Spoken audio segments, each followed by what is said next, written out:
Isulat mo muna ito dahil hindi pa dumarating ang takdang panahon para mangyari ito. Ngunit hindi magtatagal at tiyak na mangyayari ito. Kahit magtagal ng kaunti, hintayin mo lang.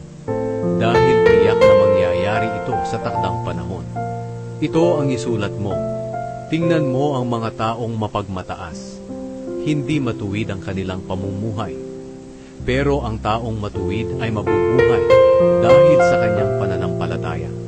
Ang totoo, hindi maaasahan ang kayamanan. At ang mga taong mapagmataas na sakim sa kayamanan ay laging balisa at walang kasiyahan.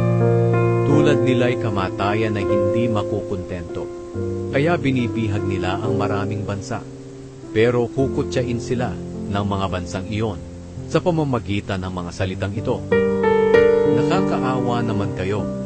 Kayong nangunguha ng mga bagay na hindi sa inyo at nagpapayaman sa pamamagitan ng pandaraya. Hanggang kailan pa ninyo ito gagawin?